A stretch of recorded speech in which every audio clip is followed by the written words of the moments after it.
నమస్కారం. శ్రీమద్ భాగవత మహాపురాణము ప్రథమ స్కందము 13వ అధ్యాయము. విదురుని ఉపదేశానుసారము గాంధారి ధృతరాష్ట్రులు వనములకు వెళ్ళుట, అచట దేహమును త్యజించుట. 46వ శ్లోకము. అహస్తాని సహస్తానామ పదాని చతుష్పదాం ఫల్గూని తత్ర మాతాం జీవో జీవస్య జీవనం. చేతులు ఉన్నవానికి అనగా మానవులకు, చేతులు లేని అన్నము, ఫలములు మొదలుగునవి ఆహారము అగును. 4 కాళ్ళు గల పశువులకు కాళ్ళు లేని తృణాదులు ఆహారం అగును. అందులోనూ బలము గల పెద్ద ప్రాణులకు అనగా సింహాదులకు దుర్బలములైన చిన్న ప్రాణులు ఆహారం అగును. ఈ విధముగా ప్రతిదీ జీవి తాను జీవించుటకు ఇతర జీవులపై ఆధారపడుచుండును. 47వ శ్లోకం. తదితం భగవాన్ రాజన్నేక ఆత్మాత్మనాం సృదుక్ అంతరోనంతరో భాతి పశ్యతం మాయోరుధా.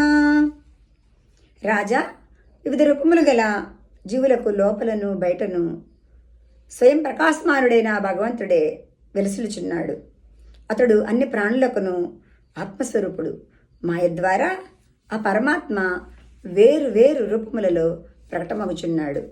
సకల ప్రాణులలో అంతర్యామిగా ఉన్న ఆ పరమాత్మనే నీవు దర్శింపుము. 48వ శ్లోకం.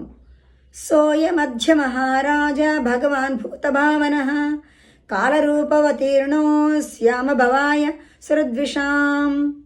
మహారాజా, సకల ప్రాణులకును జీవన ప్రదాతి అయిన భగవానుడు ఈ సమయమున ఈ భూతలమునందు సత్పురుషులకు ద్రోహము చేయి వారిని శిక్షించుటకై కాలరూపుడై అవతరించినాడు. 49వ శ్లోకము. నిష్పాదితం దేవకృత్యమవశేషం ప్రతీక్షతే తావద్యూయమవేక్షద్వం భవేద్యావధిహేశ్వర. ఇంతవరకు అతడు దేవకార్యములను పూర్తి చేసినాడు. ఇంకా కొంత కార్యము మిగిలి ఉన్నది. శ్రీకృష్ణుడు దాని కొరకై వేచి ఉన్నాడు. ఆ ప్రభువు ఈ భూమండలమున ఉన్నంత వరకును మీరు కూడా వేచి ఇండు. ధన్యవాదములు.